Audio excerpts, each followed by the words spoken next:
তোমরা কি আরো ভুলে গেছো? এমন আছো কেউ? হাত তোলো, কে কে ভুলে গেছো? হ্যাঁ, আর কেউ ভুলো নাই? এখন সবার মনে হয়ে গেছে আসলে, তাই না? আচ্ছা, বলার চেষ্টা করবা আর প্রশ্নটা কি করা হচ্ছে এটাকে বুঝবা, এরপর উত্তর দেওয়ার চেষ্টা করবা। আমি আশা, প্রিয় শিক্ষার্থীবৃন্দ, আমরা আজকে যে প্রবলেম সলভ করতে যাচ্ছি এটা হচ্ছে ফিনিট সিরিজ এর যে একটা অংশ, জিওমেট্রিক সিরিজ। ফিনিট সিরিজে আমরা দুইটা অংশ পেয়েছিলাম, তাই না? একটা হচ্ছে এরিথমেটিক সিরিজ আর একটা হচ্ছে জিওমেট্রিক সিরিজ, যেটা হচ্ছে সমান্তর ধারা, একটা হচ্ছে কি গুণোত্তর ধারা। এখন আমরা গুণোত্তর ধারা পড়ছি, এটা এক্সারসাইজ 13.2 13.2। আমরা এটা এই অনুশীলনী প্রবলেমগুলো সলভ করছি, তাই না? আর এই ধারাবাহিকতায় আজকে আমাদের হবে, দেখো তোমাদের 264 পৃষ্ঠায় দেখো 10 এবং 11, ঠিক আছে? 10 নাম্বার এবং 11 নাম্বার যে দুটো প্রবলেম আছে, এটা অনেক সময় এসএসসি পরীক্ষায় আসে, ঠিক আছে? এবং এটার উপরে সৃজনশীল প্রশ্ন হয়, এটা আমরা একটু দেখব, ঠিক আছে? এখানে 10 এবং 11 একই নিয়মের অঙ্ক। তোমরা একটু বইটা একটু ভালোভাবে লক্ষ্য করো। আমি যে কোনো একটা করব, তোমরা বলো আমি কোনটা করে দিব, 10 না 11? 10 নাম্বার করে দিব। তাহলে চলো আমরা 10 নাম্বার প্রবলেম সলভ করি। প্রবলেম 10। প্রবলেম 10 এ কি আছে বলো? তো ধারাটা বলো তো, কি দেওয়া আছে? 5 plus x plus y plus 135 গুণ, এটা দেওয়া আছে। এটি কি দ্বারা? গুণোত্তর, এরকম বলা আছে, তাই না? গুণোত্তর ধারা, ঠিক আছে? এই গুণোত্তর ধারার তারা বলছে x এবং y এর মান নির্ণয় করো। আচ্ছা, একটু লক্ষ্য করো, এটা যদি গুণোত্তর ধারা হয় তাহলে এটা হচ্ছে প্রথম পদ, এটা কি দ্বিতীয় পদ, এটা কি তৃতীয় পদ, এটা চতুর্থ পদ। Very good. তাহলে দেখা যাচ্ছে যে প্রথম পদ দেওয়া আছে, আবার চতুর্থ পদ দেওয়া আছে, কিন্তু দ্বিতীয় এবং তৃতীয় পদের নির্দিষ্ট কোনো মান দেওয়া নেই। এটা আমাদের বের করতে হবে, ঠিক আছে? আচ্ছা, আমরা যে কোনো পদ মানে n-তম পদ লেখার জন্য আমাদের কি কি অক্ষর লাগে মনে আছে? কি কি লাগবে? a, r এবং n, n-তম পদের জন্য। Very good. a হচ্ছে প্রথম পদ, r হচ্ছে সাধারণ পদ। তাহলে যেহেতু দেখো এখানে প্রথম পদ, আমরা লিখি এটা ধারাটির, আমরা সলভ করছি এটা ধারাটির প্রথম পদ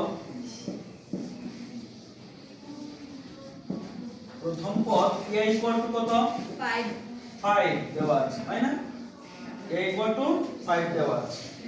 আচ্ছা, আর কি দেওয়া আছে? চতুর্থ পদ দেওয়া আছে না? চতুর্থ পদ কত দেওয়া আছে? 135, এটা দেওয়া আছে চতুর্থ পদ। আচ্ছা, আমরা ধরে নেই সাধারণ অনুপাত r, ধরি সাধারণ অনুপাত r, সাধারণ অনুপাত কি? r। আচ্ছা, সাধারণ অনুপাত যদি r হয় তাহলে n-তম পদের সূত্র মনে আছে না? মনে আছে? সুমনা দাঁড়াও তো, সুমনা তুমি বলো তো n-তম পদের সূত্র কি? Very good, a r to the power n minus 1। আমরা যদি লিখি, দেখো প্রশ্ন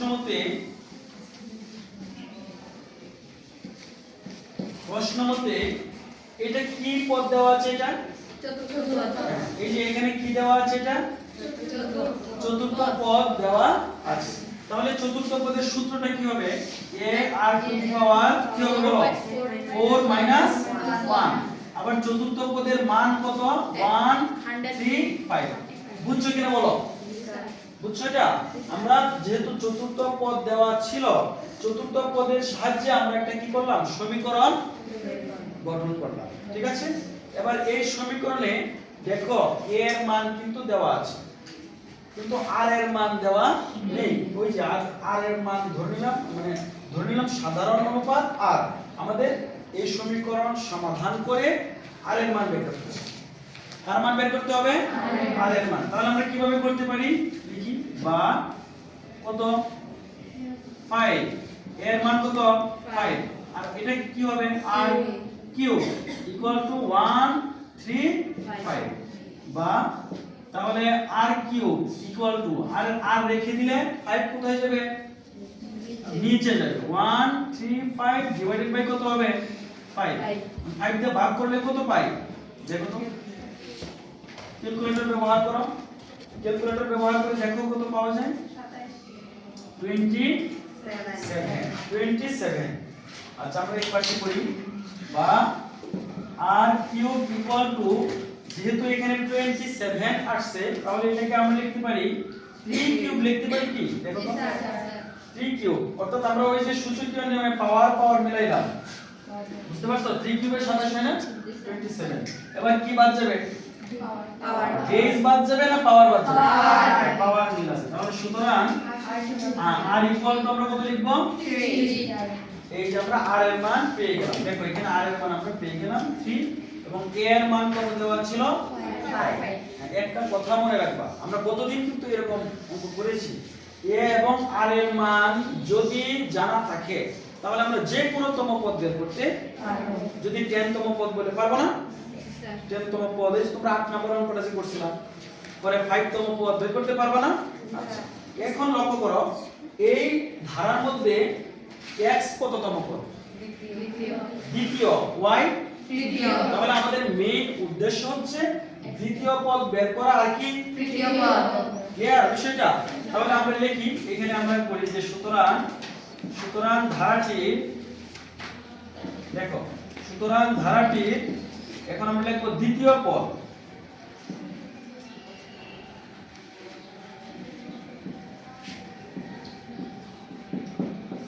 দ্বিতীয় পদ কি x না, দ্বিতীয় পদের সূত্র কি হবে বলতো a r টু দি পাওয়ার কি হবে 2 মাইনাস 1, এবার কি হবে a r, কেন a r 2 থেকে 1 বাদ দিলে কত থাকবে 1 কি পাওয়ার লিখতে হবে দরকার নাই, তাহলে a এবং r এর মান দেওয়া আছে 5 ইনটু কত 3 ইকুয়াল টু 15, ওই যে x এর মান আমরা পেয়ে গেলাম 50। কি বুঝতে পেরেছো কি এইভাবে কি তৃতীয় পদ বের করতে পারবা পারবা গুড, তোমরা তৃতীয় পদ বের করো, এবং তোমরা তৃতীয় পদ বের করেছো তাই না, তো দেখো তো তৃতীয় পদ আমার সাথে মিলে কিনা। সুতরাং তৃতীয় পদ কি